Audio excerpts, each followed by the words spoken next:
ចាសួស្តីពុកម៉ែបងប្អូនទាំងអស់គ្នាថ្ងៃនេះដែរនេះខ្ញុំសូមធ្វើការបង្ហាញពីប្រភេទរទេះទឹកអំពៅប្រភេទគ្លៀបខ្មែរមួយឈុតចាដែលភ្ញៀវរបស់យើងគាត់បានកំងឥឡូវគឺខាងយើងបានរៀបចំហើយរួចរាល់ 100% ជូនគាត់ដែរចាគឺ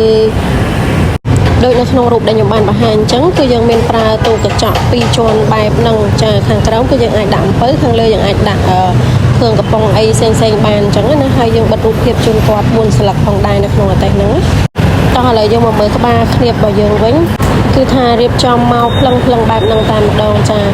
ខាងក្រោមនេះដែរគឺក្បាលម៉ាស៊ីនរបស់យើងចាជាប្រភេទម៉ាស៊ីនថ្មី High Case ចាកម្លាំង8សេសកន្លះចាហើយមួយឈុតនេះដែរគឺខាងយើងក៏មាន free ចាក់សាំងនិងចាក់ប្រេងម៉ាស៊ីនជូនគាត់ផងដែរចាហើយមួយឈុតហ្នឹងគឺភ្ញៀវរបស់យើងគាត់បានកំងយកទាំងម៉ូតូនិងរទេះតែម្ដងចានិយាយរួមគឺមួយឈុតហ្នឹងយកទៅដល់តែងតែអំពៅសក់លក់តែម្ដងចាតោះឥឡូវយើងមកមើលអត្ថបទរបស់យើងវិញខាងលើគឺយើងមានតនើមានអីដាក់អីវ៉ាន់ដូចតែយើងរាល់ដងអញ្ចឹងចាយើងអាចដាក់ថង់ឬក៏ដាក់កែវទឹកអំពៅជ័រអីនៅខាងលើនឹងបានចាហើយមួយឈុតនេះដែរគឺយើងមានថែមធុងទឹកកក40លីត្រមួយកតោ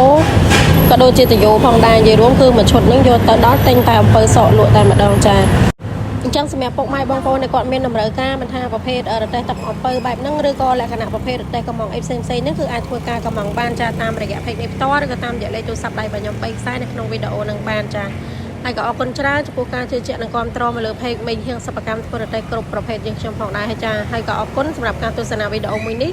យើងនឹងជួបគ្នានៅវីដេអូក្រោយៗទៀតចាបាយបាយ